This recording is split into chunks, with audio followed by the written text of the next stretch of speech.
Welcome back to the Ray Infinity Show. I'm your host, Mr. Ray Infinity, and we got a fun episode tonight. This episode, we are going to be talking about the JFK assassination. Basically, as you can tell from the title, it's going to be about who really killed JFK. Yeah, okay. Okay, we're going to get right to it this episode. So, basically, you guys know JFK, the 35th president of the United States, was killed in November of 1963. And the official story of his assassination is that Lee Harvey Oswald was the one that killed him. Basically, he shot him from the book depository when the parade route was going through Dallas, Texas. Okay, and basically, here's the thing about Oswald that at the book depository he actually had a job there, and basically, one of the theories is that he got a job there because he knew where the parade was going to be at, and so he could take him out that way. And when we look back at it, he actually got the job long before the White House figured out where the parade route was going to be in Dallas, Texas. And so my theory is that the elites, the Illuminati, they are the ones that saw Oswald right there, and so they just picked him, and they said he's going to be on your JFK's coming this route, so we're going to need you to take him out for us, okay? And basically, so it was in a way by chance, but not exactly, because they knew he was gonna be there, so he could take him out.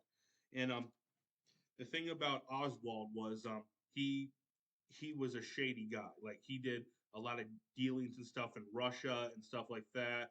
I believe he married a Russian woman. I believe I could be wrong, but yeah. And basically, when the thing that formulated when JFK was assassinated was the single bullet theory, which they say that one bullet hit Kennedy right in his neck, and, and basically came out, flipped in the air, and landed in Conley, who was the governor of Texas at the time. But if you guys do your research, you know that the reason the single bullet theory was first formed was because they had to account for three shots that were fired. One hit Kennedy in the back of his neck, the one that they went in and hit Conley, and then also one that blew his head open because his brains matter was on his wife. And also they had to account for a third shot that hit the curbside and it ricocheted up and hit a guy, and he had to be treated at the hospital for it. And if you guys have seen the bullet, it looks like this. That bullet that they found right here. It looks fairly pristine right here. It just barely flattened at the top. Now, bullets only look like that when you fire them into like water or feathers or something like that.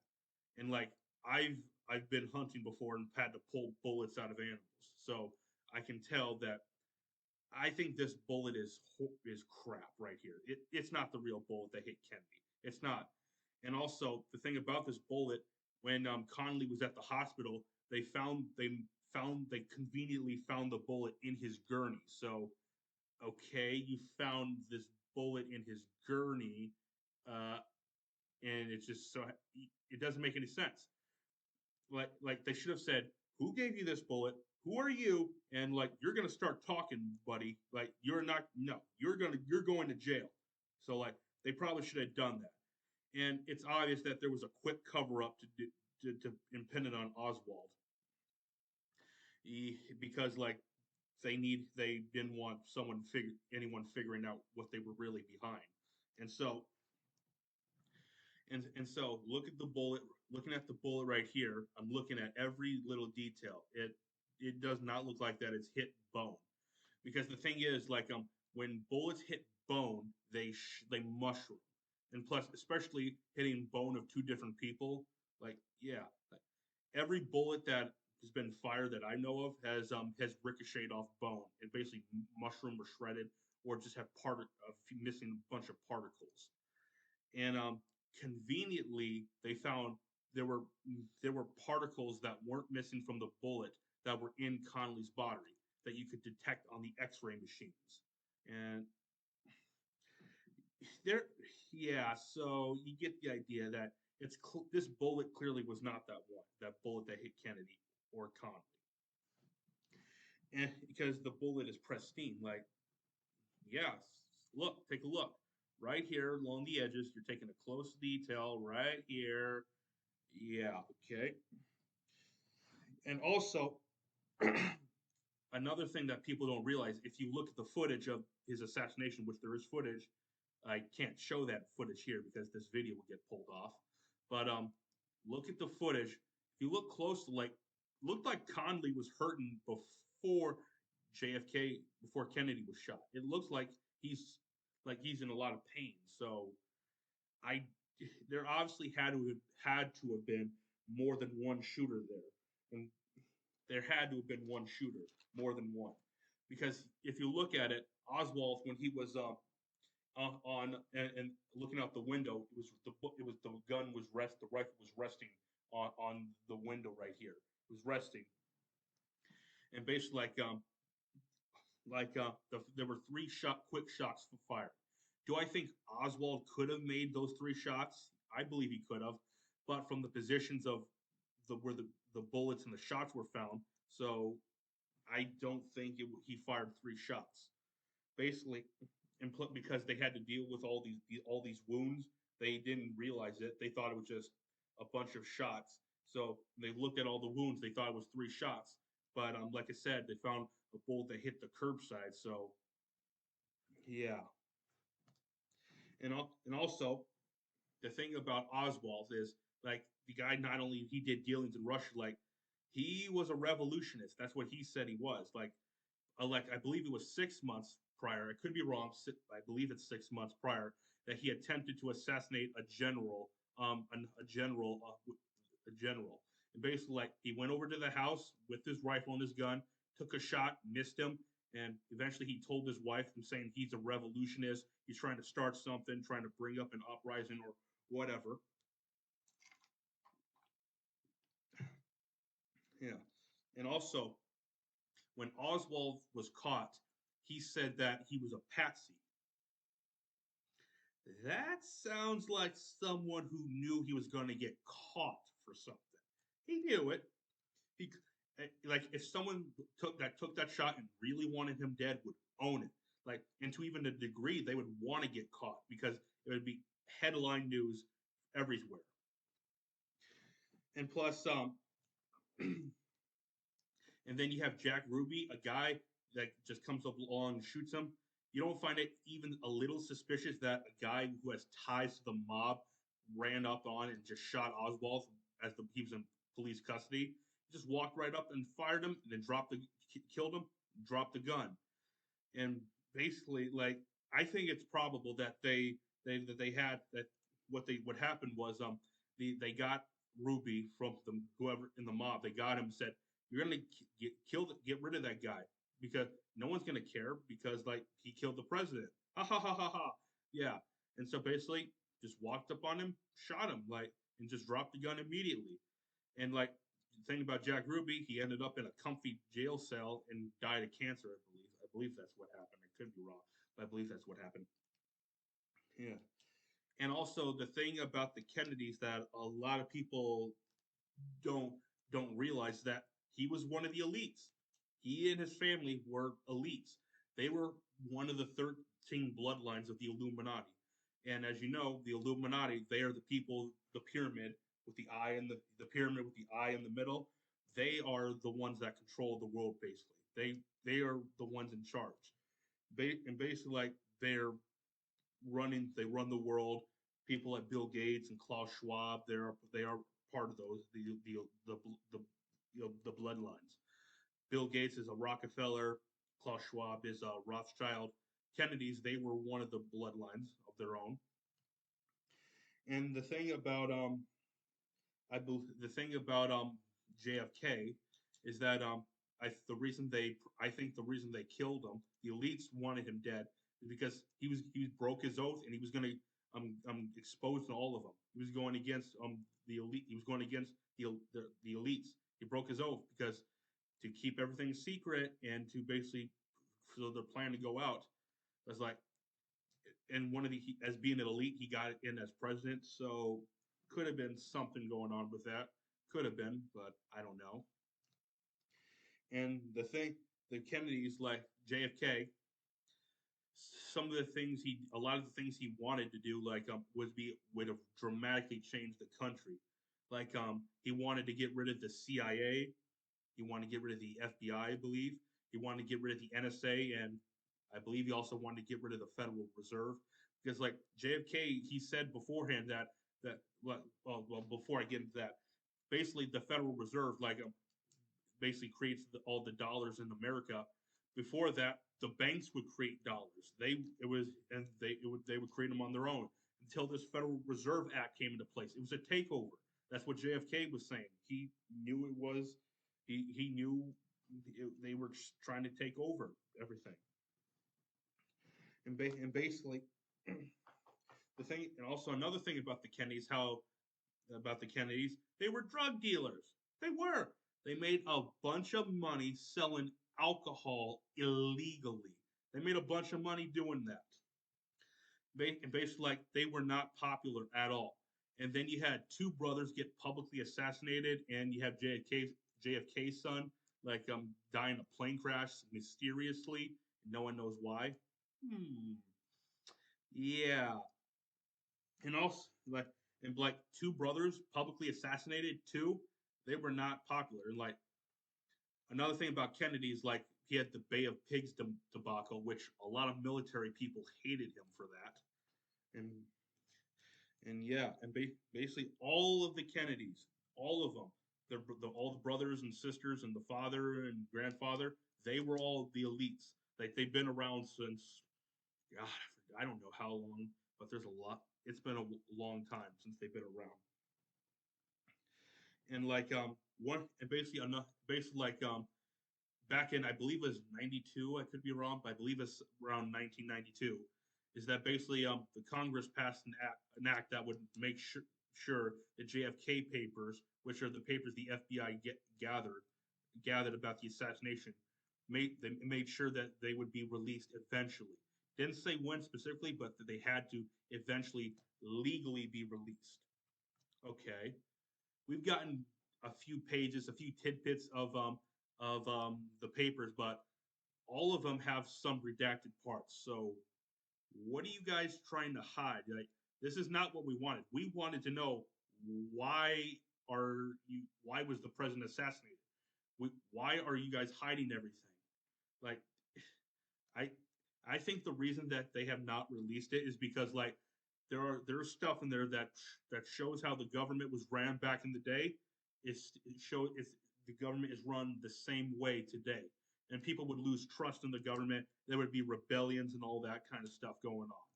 So basically, yeah, and no president has ever released the full unredacted parts, including Trump. And Trump never never would have, and he never will.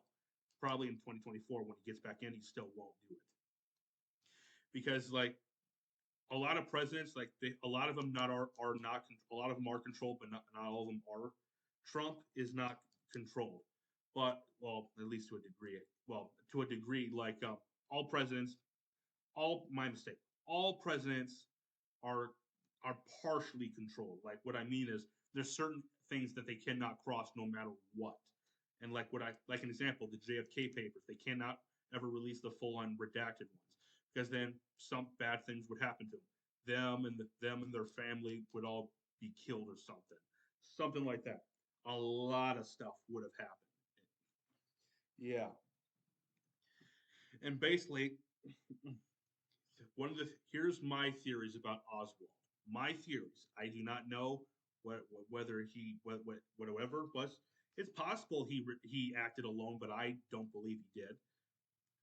One of the theories is like the elites they came to him and said and they easily talked him into it, which they would have.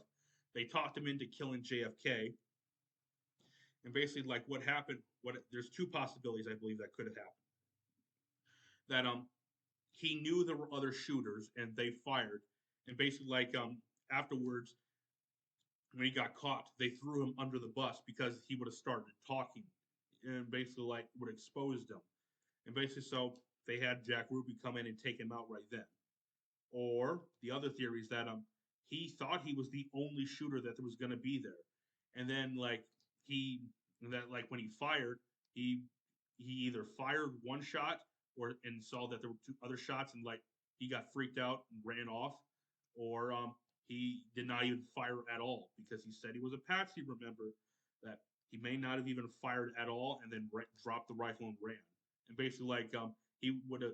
And when they arrested him, okay, that's nothing. Okay, and when they arrested, and when they arrested him, he would have started talking, and so they had Jack Ruby go on and shoot him. And yeah, I'm a little second. There we go. I'm better.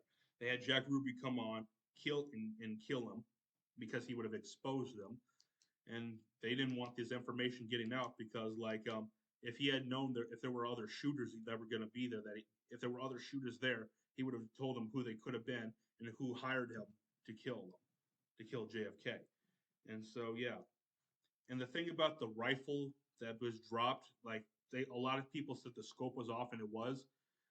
Like I, there's a lot of I think I believe in a lot of conspiracies. Like, but there are some people who believe everything is a conspiracy. I don't believe that. I'm Jesse Ventura, who I'm a fan of, but he's gone some stuff that I don't agree with. Like he said, Oswald could never have made that shot. He could not have. The scope was off. Well, here's the thing, though. Scopes can easily get off by just dropping them. And so, and basically, like he could have fired and just dropped it immediately and ran off, and the scope would have been off. Like literally, when you go hunting, you drop the scope or just bump it, it's off by a lot. Yeah, it's off by a lot. Okay. Yeah. And so yeah, and the thing is, the reason I think JFK's brother was killed too, I believe like he was pissed off how his brother was killed, and he was going to start exposing them, and so they took him out too because he was a threat to them. Same thing with JFK's son, JFK Jr. I believe, yeah, it was JFK Jr. Took him out, and Bobby Kennedy, like his brother that was killed in the hotel, basically like he was shot, and a lot of people said he was shot from forward and then fell backwards. You know, even though a lot of the official story says that he was shot from behind, but yeah, yeah, and basically like RF Bobby Kennedy's son, his son, basically like it's possible he was kicked out of the elites because like he goes off about a lot of things, basically going off against the pyramid, the everything, and yeah, and basically so he's disowned probably really. They can't kill him because then it would have been pretty obvious what's going on. So they just disowned him, kicked him out of the club, and so yeah, everyone in the media talks bad about him, spreads lies about him and stuff like that. Like yeah, yeah. So yeah, like I feel bad for his son because he's had to see his brother, his father, well not his brother, his father and his uncle killed and his cousin killed too because yeah, the theory about the Kennedys being cursed to a degree is true, but they are out of all the families, they out of the 13 bloodlines, they fall out of line all the time, like all the time. Surprisingly, they haven't kicked their all the family out or just killed all of them. Like you find that odd, and so yeah, and also another thing about JFK that I didn't talk about, he wanted to get us out of Vietnam, and the elites, I don't think they wanted that. They were angry that he was trying to get us out of Vietnam. They wanted us to stay over there in Vietnam because like to try to basically make America look bad because they wanted to play the long game by having the war go on for so long and so many Americans die. It makes the country look bad because the people, the view of the public eye on the war in the country would turn deeply, like a lot, and it just wouldn't look that good.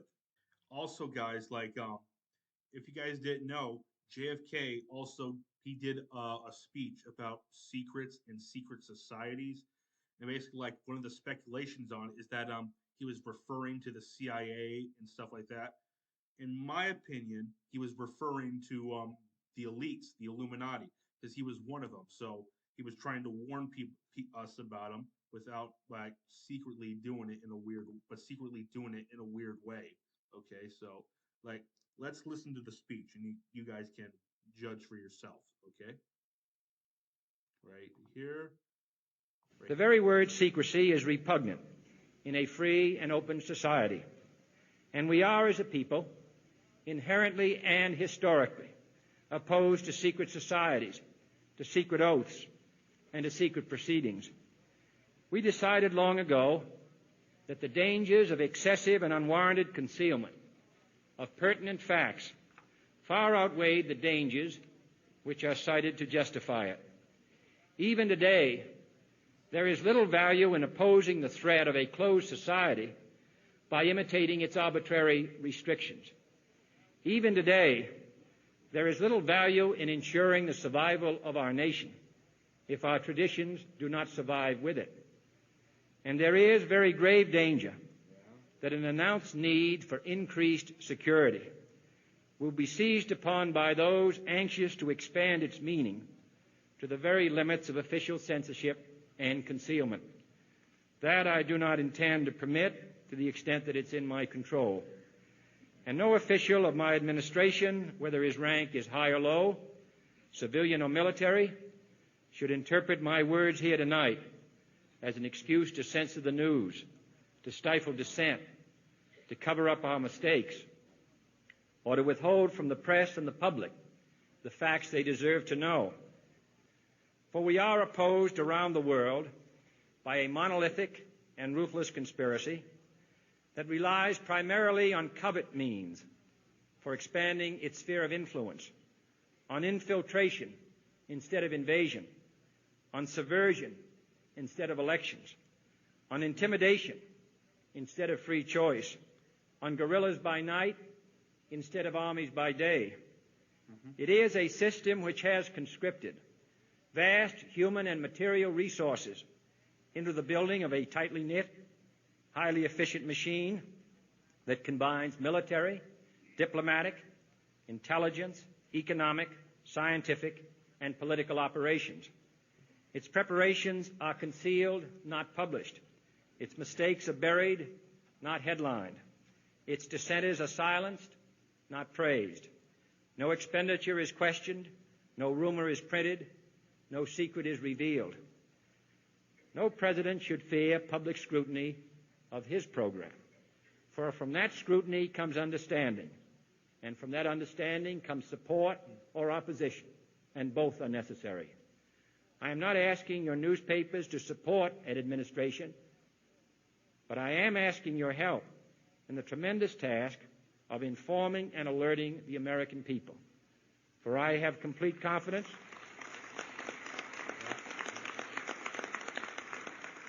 in the response and dedication of our citizens whenever they are fully informed. I not only could not stifle controversy among your readers, I welcome it. This administration intends to be candid about its errors. For as a wise man once said, an error doesn't become a mistake until you refuse to correct it. Yeah. We intend to accept full responsibility for our errors, and we expect you to point them out when we miss them. Without debate, without criticism, no administration and no country can succeed, and no republic can survive. Yes. That is why the Athenian lawmaker Solon decreed it a crime for any citizen to shrink from controversy. And that is why our press was protected by the First Amendment, the only business in America specifically protected by the Constitution, not primarily to amuse and entertain, not to emphasize the trivial and the sentimental, not to simply give the public what it wants, but to inform, to arouse, to reflect, to state our dangers and our opportunities, to indicate our crises and our choices, to lead, mold, educate, and sometimes even anger public opinion. Yeah, no question. This means greater coverage and analysis of international news, for it is no longer far away and foreign, but close at hand and local. It means greater attention to improved understanding of the news, as well as improved transmission. And it means, finally, that government at all levels must meet its obligation to provide you with the fullest possible information outside the narrowest limits of national security. And so it is to the printing press, to the recorder of man's deeds, the keeper of his conscience, the courier of his news, that we look for strength and assistance, confident that with your help, man will be what he was born to be. Yeah. There you go. So you guys get the idea. Like, if anyone else other than Kennedy said that, you wouldn't care. No one would care. But the fact that that's coming from Kennedy, like, yeah, like basically saying that they have these people that are working inside the government. They have never-ending resources. They conceal all their findings. They have their budget's infinite. Like they buy people off. They do all of this weird stuff. Like, yeah. So you guys probably get what I'm trying to refer to. Like, he was trying to warn us about the elites, basically their grand plan, which is not a conspiracy theory. It's a conspiracy that they were working from the outside within to bring America down, and he was trying to expose them, and you guys get the idea of what happened. And so yeah, and also another thing about JFK that I didn't talk about, he wanted to get us out of Vietnam, and the elites, I don't think they wanted that. They were angry that he was trying to get us out of Vietnam. They wanted us to stay over there in Vietnam because, like, to try to basically make America look bad because they wanted to play the long game by having the war go on for so long and so many Americans die. It makes the country look bad because the people, the view of the public eye on the war in the country would turn deeply, like a lot, and it just wouldn't look that good. And so, yeah, like this has been a fun episode. Like this isn't gonna be an episode that's as long as the others. This is gonna be like a little over 20 minutes, not much. But yeah, something I wanted to let you guys know. The next few episodes I'm going to be doing. The next episode is going to be about abortion, basically like how I think abortion is morally wrong, it's murder and stuff like that. That's going to be next week's episode. I'm going to release that. Then the episode after that, I can't reveal too many details. I'm still working on them, but I got the idea about it. Yeah, I can't reveal too much. Then the episode after that is going to be about the moon landing being fake because I believe it was fake. But we're going to go more into that in that episode. And then the episode after that, I'm trying to get it to be an episode about DMT. It might be an episode about DMT, about the psychedelic, because it's a psychedelic. And I can't confirm if that episode's going to happen then, but I do plan to do an episode about that eventually. All right, guys. This is the episode for the night. Yeah, it's for the afternoon right now. I'm getting ready to I gotta after this I gotta edit it and stuff like that. Yeah, edit and mix it, then put it up tomorrow morning. So, yeah. Also, don't forget to subscribe to this channel because we need to beat the YouTube algorithm. The more people that subscribe gets a bigger following, and yeah. Also, like the video and share it and turn on the notifications because we need to get this channel exposed, broaden the reach of it to beat the YouTube algorithm. And turn on notifications, you'll know when you get the episode. Also, follow me on Twitter because I need to be followed on that. Follow me on CloudHub.